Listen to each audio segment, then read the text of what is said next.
오늘 그 찬송을 하시는데 그 주만 바라볼지라 그 찬송을 아주 잘해 주셔가지고 잘 들었습니다. 저는 주만 바라볼지라를 부를 때 너의라는 말을 나로 바꿔서 부릅니다. 그래가지고 한 번도는 아니지만 거의 너라는 얘기를 해본 적이 없이 나라고 생각하고 왜 저 가사를 너라고 했을까? 물론 복음성가기 때문에 그렇게 한 것 같은데 나라고 불러야 저한테 와닿는 것도 강하고 또 잘 못 부를 때가 많아요. 왜냐하면 안 불러지더라고. 이 나를 대입을 시켜가지고 부르다 보니까 이게 참 언제 어느 곳에 있을지라도 내가 주님을 바라보는 사람이 돼야 되겠다 하는 생각을 하면은 그냥 목이 좀 메이고 그런 적이 참 많이 있습니다. 그 재밌는 얘기 제가 하나 하겠습니다. 제가 재미있다고 해도 듣는 사람이 재미없을 수 있습니다. 그러니까 그거는 감안하시고 들으셔야 돼요. 술을 많이 먹는 그 아들을 둔 아버지께서 아들한테 술의 해악을 좀 가르쳐 주려고 그 잔을 2개를 갖다 놓고 거기다 벌레를 2마리를 이렇게 넣었어요. 각 1마리씩. 그리고 한쪽에는 아주 독한 양주를 집어넣고 한쪽에는 그냥 맹물을 넣었어요. 조금 지나고 나니까 독한 양주 속에 들어있었던 벌레가 죽었어요. 걔 아버지가 아들한테 물어봤습니다. 이것을 보고 무엇을 느꼈니? 아들이 뭐라고 했게요? 아들이 그런 얘기를 하는 겁니다. 아버지, 술을 많이 먹으면 뱃속에 있는 균이 다 죽을 것 같습니다. 아버지가 생각하는 거하고는 전혀 다른 뜻으로 의사가 전달이 되는 것이죠. 요새 명절이 되면서 많은 부모님들이 자식들이 오는데 힘이 들다는 걸 아시죠? 그러니까 이번 명절에 힘도 들고 그런데 안 와도 돼. 오지 말라고 이렇게 얘기하신 분들이 상당히 많이 있답니다. 근데 그 이야기를 곧이곧대로 듣고 안 올까봐 또 그것을 다른 자식한테 외롭고 쓸쓸한 이야기를 이렇게 전달하시는 부모님들이 있다는 겁니다. 부모님이 이야기하시는 것도 듣고 잘못 해석을 하게 되면은 또 엄청난 일이 일어날 수 있는 상황입니다. 오늘 제목이 이상한 기독교인 그랬는데 이대로 보시고서 여러분이 그대로 생각을 하시면은 요새 시쳇말로 낚인 겁니다. 예. 기독교인이 이상하면은 문제가 있죠. 그죠? 이상하면은. 근데 오늘 본문 말씀을 쭉 읽으면서 보면서 제가 여러 가지 성경으로 쭉 이것을 봤어요. 그랬더니 14절에 예수께서 단 한마디도 단 한 가지 고발에도 대답하지 않으시니 총독은 매우 이상히 여겼다. 이 내용을 가지고서 제목을 사실은 잡았습니다. 여러 가지 성경을 보니까 오늘 우리가 읽었었던 건 크게 놀라워하더라 이렇게 해석을 했습니다. 어메이징이죠. 그래서 영어로는 앞에다가 놀라운 기독교인 이렇게 했습니다. 개역 한글에는 기히 여기더라 이렇게 또 번역을 했더라고요. 근데 여러 성경, 쉬운 성경이나 공동번역, 현대인의 성경 이런 성경들은 다 이상하게 생각했다고 이렇게 번역을 했습니다. 그래서 사실은 이상한 예수님입니다. 거기다가 제가 기독교인을 이렇게 갖다 붙인 거죠. 근데 이것을 특이하게 해석을 하신 분이 있더라고요. 보니까 유진 피터슨의 메시지 성경에는 지금 이와 같은 상황에 대해서 예수님한테 변명의 기회를 자꾸 주고 할 수 있으면은 놔주고 싶은 그 빌라도의 마음이 있었지만 예수님은 그렇게 하지 않으셨거든요. 그것을 보고 총독에게 아주 깊은 인상을 남겼다, 이렇게 해석을 했어요. 제가 이걸 쭉 보면서 아하, 깊은 인상을 남기는 것이 가장 저한테는 마음에 드는 해석이었었어요. 그래서 사실은 오늘 말씀을 나눈다고 하면은 깊은 인상을 남기는 기독교인, 이게 더 좋을 것 같다는 그런 생각이 들었습니다. 먼저 이 내용을 이제 전달하면서 기독교인이라는 얘기를 그리스도인, 크리스찬, 이렇게 이제 우리나라에서는 그냥 공통적으로 다 편리하게 사용을 합니다. 근데 이 그리스도인이라는 호칭이 안디옥에서 제자들에게 처음으로 그리스도인이라고 불리워졌다고 합니다. 이때는 그리스도인이라고 불리는 것이 그리스도인이 아닌 사람들로부터 그리스도인이라고 불리워졌다는 것입니다.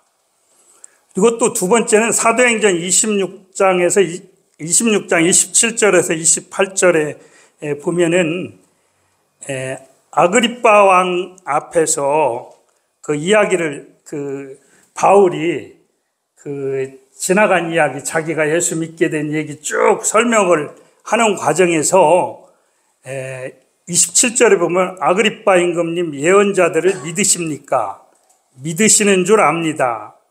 그러자 아그리빠 왕이 바울에게 말하였다. 그대가 짧은 말로 나를 설복해서 그리스도인이 되게 하려고 하느냐. 여기에 보니까 또 그리스도인이라는 이야기가 나오고 있습니다. 아마 아그리빠 왕의 입장에서는 그리스도인들이 무엇을 어떻게 하는지에 대해서 일단은 알고 있었던 것이 아닌가, 그렇게 생각이 드는 분입니다. 메시지 성경에 보면 이렇게 얘기가 나옵니다.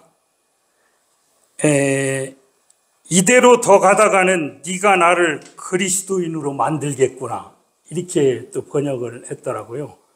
그러니까 바울이 쭉 여러 가지 얘기를 하면서 아그리빠 왕은 바울이 이야기하는 전반적인 얘기에 대한 배경 지식이 다 있기 때문에 잘 아는 겁니다.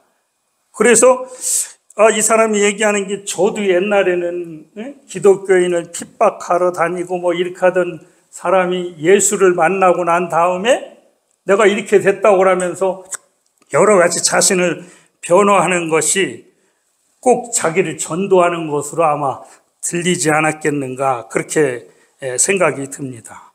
결국 이 자리에서 아그리빠 왕과 베스도 총독은 바울의 유죄를 입증을 하지 못하고 지나가는 것을 볼 수가 있습니다. 그리고 베드로전서 4장 14절에서 16절을 보면 이런 말이 있습니다. 여러분이 그리스도의 이름으로 모욕을 당하면 복이 있습니다. 영광의 영, 곧 하나님의 영이 여러분 위에 머물러 계시기 때문입니다. 여러분 가운데 아무도 살인자나 도둑이나 악을 행하는 자나 남의 일을 간섭하는 자로서 고난을 당하는 일이 없도록 하십시오. 그러나 그리스도인으로서 고난을 당하면 부끄러워하지 말고 도리어 그 이름으로 하나님께 영광을 돌리십시오. 이 당시에 그리스도인은 고난이 뒤따른다는 겁니다. 근데 그 고난이라는 것이 여기 보면은 살인자나 도둑이나 악을 행하는 자와 같이, 이 법적으로 죄목하고 같이 이 처벌을 받는 내용의 그리스도인이라는 이야기가 나오는 겁니다. 네로의 핍박에 대한 로마의 초기 묘사는 예수님을 따르는 자, 뭐 이런 얘기입니다. 그 이전에 처음에 그리스도인이라고 얘기할 때는 뭐 헤로디안, 이와 같은 형태로 예수를 따르는 자의 이런 그 이름이 붙었었던 것이죠. 지금은 어떻게 인식이 되고 있나요? 아까 집사님 기도하시면서 우리 기독교인에 대한 인식에 대한 이야기를 하고, 또 우리 모두도 그와 같은 생각들을 갖고 있습니다. 그죠? 옛날에는 차만 타면 옆 사람한테 예수 믿어야 된다고 종이 꺼내놓고 복음을 증거하면서 너 이 예수 믿지 않으면 어떻게 되는지 아느니 협박 비슷하게 이야기도 하고 그랬었던 적도 있는데 지금은 좀 어려운 여러 가지 많은 상황이 되어진다고 서로 얘기를 하고 있는 겁니다. 그래서 저는 그리스도인이, 기독교인이 믿지 않는 사람한테 깊은 인상을 주는 기독교인이 되었으면 좋겠다. 이런 생각을 많이 하고 지냈습니다. 어떻게 하면 그렇게 할 수 있겠느냐 하는 것이죠. 길을 가다 보면은 가족구함이라고 이렇게 써놓은 회사가 있습니다. 그런데 그 회사 직원들 이야기를 들어보면은 직원을 종처럼 부린답니다. 그러니까 말로 가족구함 이렇게 이야기하는 것이죠.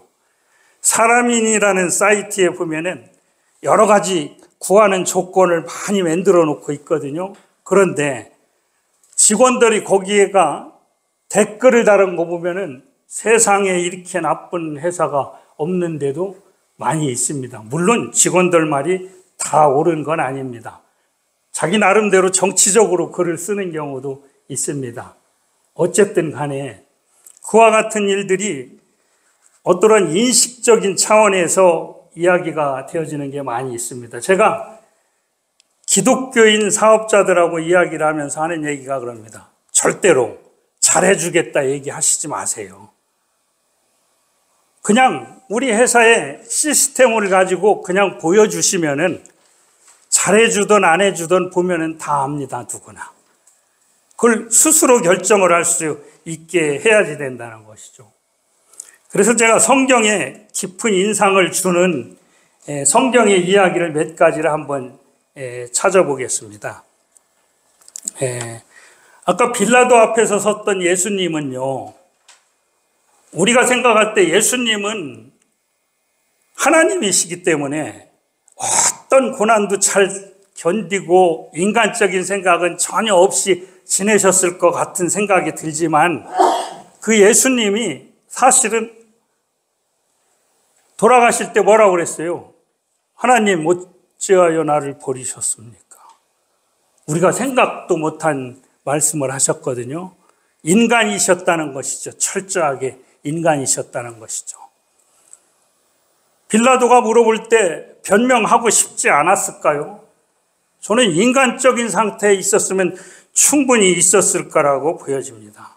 두렵고 떨리고 힘들고 그런 생각이 왜 안 들었겠어요? 실제 당하시면서. 아마 이랬을지도 모릅니다. 조금 괜찮은 그리스도인의 모습을 보여준다고 하면은 그래 어차피 하나님의 뜻에 따라서 내가 죽어야 된다면은 죽는데 좀 폼나게 죽는 방법이 없을까? 있었을 거라고 봅니다. 그렇게 처참하게 그냥 욕먹으면서 죽지 않고 십자가에 돌아가시더라도 좀 돌아가시고 나니까 역시 예수님은 다르구나 하는 폼나게 돌아가시는 방법이 있었을지도 모르지만 빌라도가 이상하게 생각할 정도로 전혀 얘기를 안 하셨던 것이죠. 그리고 또 지금 요한복음 13장 3절에서 5절에 보면은 제자들이 발을 씻어주시는 예수님의 모습이 나오고 있습니다. 그 당시에 종이 주인을 위해서 일을 행하는 것은 있지만 주인이 종을 위해서 행하는 일은 그렇게 많지 않은 시대였었습니다. 그런데 예수님께서 이렇게 제자들이 발을 직접적으로 씻어준다는 것은 아주 우리가 그냥 계속 듣고 또 교회에서 행사로서 또 그래도 그 어른들이 어린이들 발을 씻어주고 임직자들이 그 평신도 발을 씻어주고 이런 행사를 하기는 하지만 이 당시 이 상황이라는 것은 상당히 이게 감당하기 어려운 문화적인 충격이 발생됐다는 것으로 우리가 이해를 해야지 됩니다. 그런데 하나님의 나라를 살아가는 사람들이 해야지 되는 것은 뭐냐면은 사실은 우리 잠재 속에 언제든지 나는 이럴 각오가 되어 있다 이런 마음으로 살아야 되겠다는 생각을 가지고 있지 않느냐는 것이죠. 두 번째 보면은 어린아이들이 예수님 앞에 올 때 이것을 막았었던 적이 있습니다. 여기저기에 나오는데 그 부분에 대해서 예수님께서 어린이들이 예수님께 오는 것을 막지 말라고 꾸짖으셨습니다. 그러면서 어린아이와 같지 않으면 하늘나라에 들어갈 수 없다고 이렇게 이야기를 하십니다. 어린이는 명수를 셀 때도 세지를 않는 그런 시대였지 않습니까? 그리고 어린이의 상태를 보면은 부모님이 없으면 어린이가 할 수 있는 일이 아무것도 없어요. 전적으로 부모님한테 의지를 할 수밖에 없는 것이죠. 그 당시 어떤 신분적으로 봤어도 남자, 여자, 어린이 아주 낮은 상태에 있는 것이죠. 그런데 예수님은 어린아이 같지 않으면 하늘나라에 들어갈 수 없다고 아주 파격적인 얘기를 하는 것이죠. 뭐냐? 사람마다 다르게 해석할 수 있지만은 하나님의 나라를 들어가려면은 내 힘으로 내가 무엇을 할 수 있다고 생각하는 사람은 안 된다. 이런 뜻으로 받아들이는 분들이 꽤 많이 있는데 저도 그 부분에 대해서 동의를 하고 있습니다. 다음에는 안식일에 병을 고치신 예수님의 모습이 나옵니다. 맨 처음에 누가복음 6장 7절에서 11절에는 손이 오그라든 사람을 고치시는 내용의 이야기가 나오고 있습니다. 그리고 13장에 가면은 해당에서 허리가 18해 동안 굽어져 있던 여인의 등을 고치시는 그런 상황이 나옵니다. 그리고 14장에 가면은 수종병 환자를 고치시는 내용이 나옵니다. 거기에 보면은 처음에 손이 오그라든 사람을 고치실 때 보면은 그냥 손만 내밀으셨어요. 근데 이게 그 당시의 상황에 여러 가지를 비교해 볼 때 종교 교사들이 안식일에 사소한 병을 고치는 것은 반대했지만 손을 내미는 이런 거에 대해서는 이야기를 하지 않았답니다. 예수님께서 그래서 손을 내밀으셨다는 식으로 해석을 하시는 분이 있어요. 그러나 결국은 병을 고쳤거든요. 왜? 이 사람은 병이 나았으니까. 손을 내밀어서 고쳤던, 안수를 해서 고쳤던, 등을 쳐서 고쳤던, 나섰다는 것이죠. 문제는 안식일에 병을 고치는 문제에 대해서는 절대 가볍게 다룰 수 있는 것이 아니라는 것이죠.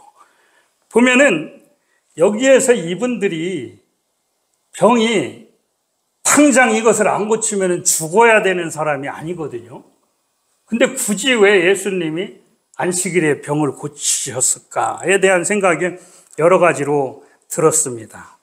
그러면서 나중에 비유를 하시면서 설명을 하는데 그럽니다. 너희 가운데 누가 아들이나 소가 우물에 빠져서 안식일에 어려운 상황에 빠져 있으면은 끌어내겠냐, 안 끌어내겠냐. 말을 할 수 없게 만들어 버리신 것이죠. 기존에 우리가 생각하고 있는 사고의 관념을 바꾸시는 것이죠. 예수를 찾아온 한 부자 청년이 있었습니다. 우리가 다 아는 이야기지만 이 청년은 하나님께서 말씀하신 여러 계명을 다 지켰다고 이야기를 합니다. 아마 그 당시 바리새인들은 웬만하면은 이런 것들은 다 지키고 살았었던 것 같습니다. 그래서 제가 쭉 하나씩 이렇게 보니까 저도 어떤 건 자신 있게 지켰다고 얘기할 수 있는 게 있는데 어떤 건 조금 부족한 부분이 있는 것 같아요. 자신이 없는 부분이 있는 것 같습니다. 근데 예수님께서 이 청년에게 다 지켰다고 이제 이렇게 이야기를 하지만 너 있는 것을 갖다가 팔아서 가난한 사람한테 줘라. 이렇게 이야기를 하시는 겁니다. 그 당시 일반적으로 11조하고 그 다음에 어려운 사람을 위해서 기부를 하면은 한 20% 정도면 아주 좋게 하는 거였었답니다. 근데 그 일반성을 훨씬 뛰어넘는 아주 파격적인 그 어떤 제시를 하시면서 이거 해라고 했습니다. 혹시 나 같으면 어떻게 했을까 생각을 했는데 이 청년과 크게 다르지 않을 수 있지 않겠느냐 하는 생각이 들었습니다.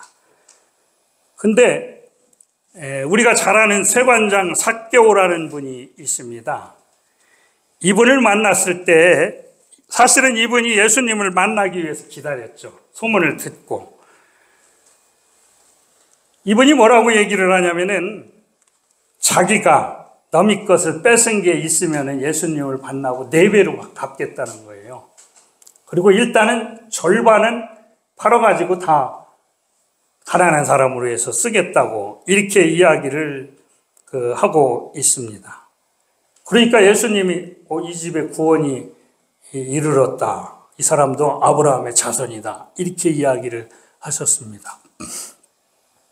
이 사람이 가난한 사람들을 위해 가지고 이렇게 재물을 냈기 때문에 아브라함의 자손이다. 이렇게 이야기하신 건 아니라고 보여집니다. 왜? 그 당시 유대인은 다 아브라함의 자손이니까. 근데 구원에 이르렀다. 이 부분에 대한 얘기는 조금 다른 것 같습니다. 왜? 앞에 부자 청년하고 비교를 해볼 때. 부자 청년은 근심을 하고 갔지만 이 사람은 어떤 제시가 없었어요. 근데 본인이 스스로 반을 팔아가지고 가난한 사람 주고 4배를 갚겠다. 토색한 게 있으면. 세관장 정도 되면은 어쩌면은 토색을 안 하고도 부자로 살 수 있었을 수도 모릅니다. 왜? 돈을 많이 벌을 수 있는 지위였기 때문에. 그래서 이런 생각을 해봤거든요. 이분이 10억이 있었다. 반 떼어서 주면 5억. 4배로 갚으면은 1.25억만 남의 걸 토색한 게 있으면은 자기 재산이 하나도 안 남는 상황이에요. 두 가지로 생각해 볼 수 있는 거지. 어쩌면 이 사람은 남의 걸 그렇게 뺏은 게 없을 수도 있겠다 하는 이야기를 제가 생각을 해봤어요. 그러니까 자신 있게 이야기하지 않았겠는가. 그랬더니 어떤 사람이 얘기를 하는데 그럽니다. 그렇지 않을 수도 있대요. 더 뺏었는데 이 사람이 다 주고 돈이 없어가지고 어렵게 생활을 했을 수도 있다는 겁니다. 그러니까 그건 사실 그 당시에 직접 보지 않았기 때문에 잘 모르는 얘기지만은 이랬든 저랬든 간에 이분은 우리가 이야기하는 데서 이상한 사람입니다. 삭개오는. 그렇게 구제 안 해도 되거든요. 그냥 예수님 믿고 믿은 다음부터 잘 살면 돼요. 그다음에 그때부터 구제하면 되고 다 우리가 보통 하는 대로. 그러나 그렇게 하지 않았다는 것이죠. 저는 이런 생각을 해봤습니다. 과연 누가 기독교인이며 기독교적이라는 것이 무엇이냐 하는 문제죠. 구원의 확신이 있다고 하고 교회는 열심히 다니는데 삶으로 증명되지 않는 신앙과 배타적인 이미지만을 나타내고 있는 자칭 기독교인. 어쩌면 저를 포함해서 많은 분들이 이런 가운데 있는 것인지도 사실은 모릅니다. 제가 아는 기독교인 중에 그런 분도 있습니다. 세금은 적게 내려고 엄청 애를 씁니다. 수단과 방법을 가리지 않는데 그 회사, 법인에 가보면은 선교원금은 무지 많이 냈습니다. 그러면서 하나님의 영광을 위한다고 이러는 예를 들면 그런 것이죠. 일일이 사례를 들기가 어려울 정도로 많은 일들이 있습니다. 반면에 하나님 나라의 백성으로 살아가면서 삶 속에서 그리스도인의 사랑을 통하여 깊은 인상을 주고 있는 사람들이 있습니다. 예수를 믿는지 안 믿는지는 잘 모르겠습니다. 물론 믿는 분도 있고 아닌 분도 있습니다. 자신이 기독교인이기 때문에 하나님 앞에서 신앙 양심으로 세금을 탈세할 수 없다고 해서 비슷한 사람의 수준보다 3배 세금을 내는 분도 있습니다. 3,000원 김치찌개집을 운영하면서 무료 식권을 배부하고 무료 식권 소지자가 오는데 어려움이 없도록 항상 손님이 밥만 채워지기를 기도하는 목사님이 계신 걸 제가 TV에서 한번 봤습니다.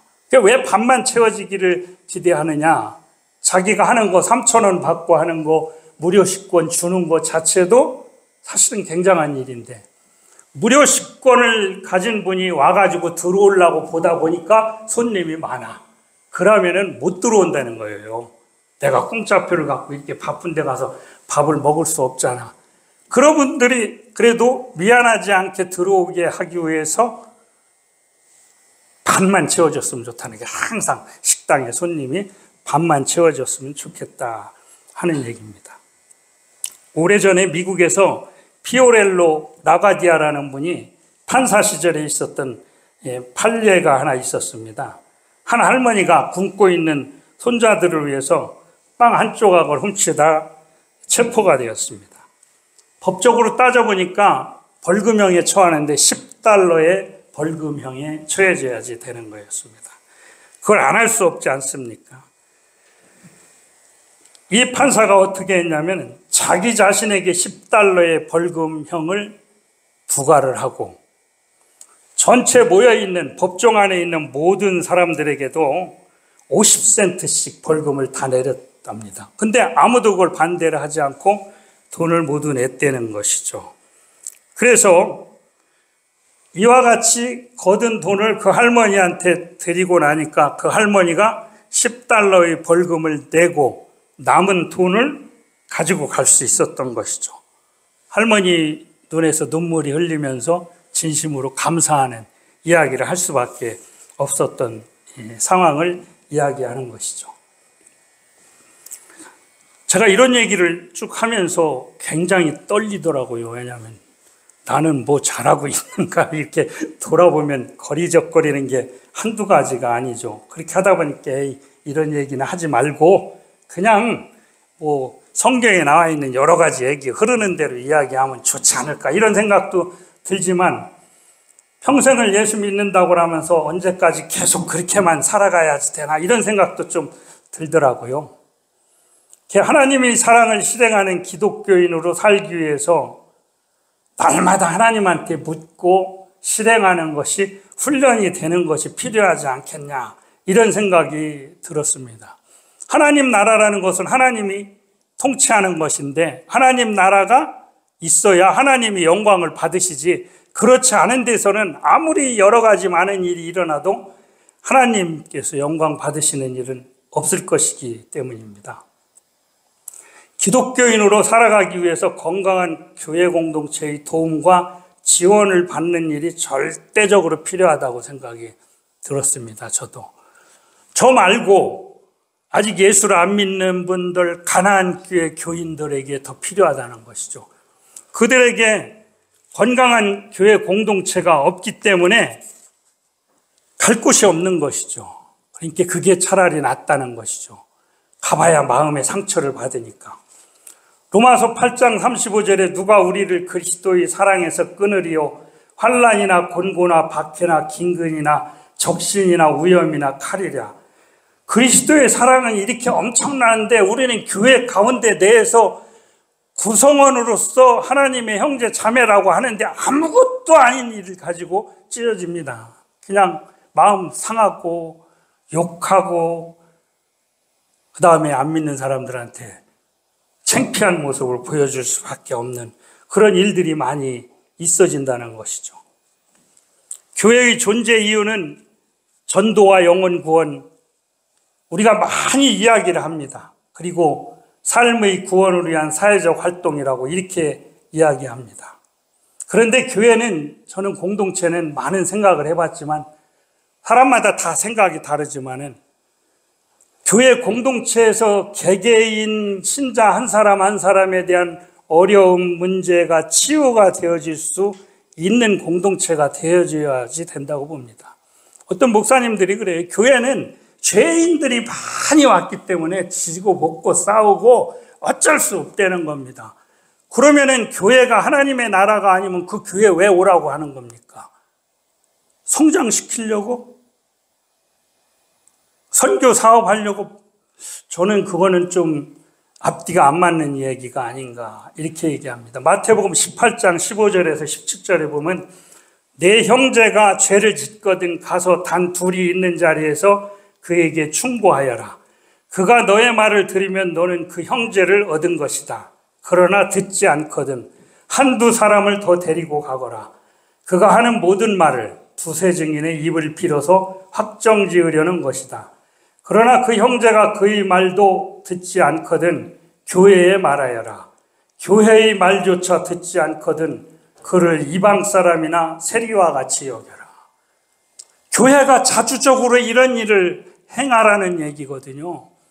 우리가 지난번에 전에 이제 교회에 있을 때 교회의 문제를 가지고 세상 법정에 가는 일이 있었어요. 근데 그거 가지고 말이 많았습니다. 무조건 가면 안 된다고. 저는 그 교회가 여기에 있는 것과 같이 자주적인 교회가 되어졌라는 거에 방점을 줘야 되는 거지 무조건 가지 말라는 거 아닙니다. 방점을 엉뚱한 데 두니까 가진 악행이 교회에서 일어나는 상황이 생겨도 해결할 수 있는 방법이 없는 그런 상황이 생기더라는 거죠. 그래서 여기 보면은 형제가 죄를 짓는데 교회에 갖고 가서 해결을 하는 방법을 가르쳐 주는 거예요. 저는 이거 보고 깜짝 놀랐어요. 이런 일이 있었는데. 교회의 권위가 생기는 거죠, 교회가 이게. 그래야 안 되겠느냐는 것이죠. 우리가 아까 얘기했었던 것처럼 뭔가 인상적인 모습을 보여줄 수 있기가 쉬울까요? 저 잘 못한다고 봅니다. 근데 마음속에는 항상 그런 게 있어요. 내가 열심히 해야지 되겠다. 오늘도 하나님 말씀을 보고 가르치시는 대로 살면서 이것이 뭔가 하나님 나라를 이루어가는데 기여가 조금이라도 될 수 있다면 감사하지 않겠냐 하는 생각을 가지고 있는데 그게 되겠냐는 것이죠. 저는 못하죠. 그러나 교회 공동체에서 그게 될 수 있다고 보는 것이죠. 교회는 하나님의 나라를 경험하는 곳이라고 저는 생각합니다. 교회를 와서 안 한다고 하면 어디서 하나님 나라를 경험하죠, 우리가? 내가 기도 열심히 해서 방언의 은사를 받고 안수하니까 귀신이 나가고 뭐 이런 데서 하나님의 나라라고 할 수 있을까요? 맨날 그거 일어나나요? 뭘로 할 수 있느냐는 거죠. 찬송을 부르면서 기쁨이 넘친다 아니라는 거죠. 교회 공동체를 통해 가지고 에베소서 1장 22절 23절에 하나님께서는 만물을 그리스도의 발 아래 굴복시키시고 그분을 만물 위에 교회의 머리로 삼으셨습니다. 교회는 그리스도의 몸이요 만물 안에서 만물을 충만케 하시는 분이 충만함입니다. 교회가 하나님의 나라가 되어서 그걸 할 수 있다는 것이죠. 뭔가 예수님께서 빌라도 앞에서 보여줬던 인상적인 것, 그냥 우리가 얘기하는 이상한 게 아니고 그런 것들을 하기 위해서 우리가 서로에게 힘이 되고 여기 와서 보면 어떻게 하는지가 훈련이 되고 그 다음에 나가서 그냥 나는 그냥 사는데 다른 사람이 보니까 쟤 이상해. 근데 교회 다닌대. 이런 거죠. 우리 목사님이 직장을 열심히 다니면서 그냥 열심히 굳은 일 여러 가지 많이 하면서 직장 다니지만 저분이 목사님이래. 아는 사람도 있고 모르는 사람도 있어요. 근데 우리 김밥교회 담임 목사님 아닙니까? 그죠? 인상이 있겠어요? 없겠어요? 있습니다. 충분히.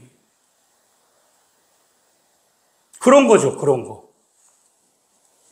아니, 이상용 장로님이 한의원에서 외국인 유학생들 데려다 놓고 밥도 먹이고 또 서로 교제하고 성경도 가르치고 그런데 들락날락 하는 거 보면 이상하죠. 왜 외국인이 저기를 왜 가?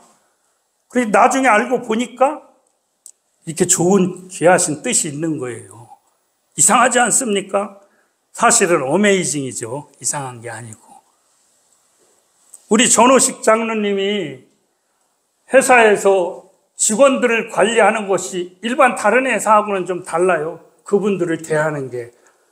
가족이라고 이야기하지 않지만 그 이상 가게 하려고 기도하고 준비하고 하는 거예요. 어메이징하지 않습니까? 그런 거죠. 우리는 그거를 보고 꼭 가르쳐야 배웁니까? 그냥. 아니, 나도 뭔가 할 수 있는 거를 생각을 하는 거죠. 다 있을 거라고 봅니다. 우리 교인들은 다 어떤 방법으로 어떻게 할 것인가. 그런데 그걸 볼 때 우리가 뭐 한다고 이야기 전혀 안 하더라도 다른 사람이 보면은 김밥교회 뭔지는 잘 모르겠지만 어메이징해. 이런 생각이 들 수 있지 않겠느냐는 것이죠. 우리가 서로 기도하는 것도 그런 것들이 되면 좋지 않겠냐, 그런 생각을 제가 했습니다. 그래서 제목을 이상한 기독교인 이렇게 했는데 사실은 어메이징한 기독교인입니다. 이렇게 앞에서 이렇게 열심히 해주시는 분들을 본받고, 또 아직 우리 하지 못하는 우리도 각자의 기회를 찾아가지고 하나씩 뭔가 나아가는 어메이징한 김밥 공동체가 되기를 기대하겠습니다. 잠시 기도하겠습니다. 하나님, 저희를 사랑하셔서 김밥 공동체로 불러주셨음을 감사합니다. 이곳에서 저희들이 하나님의 나라를 경험하고 하나님이 영광 받으시는 것들을 이룰 수 있도록 도와주시옵소서. 예수님의 이름으로 기도했습니다.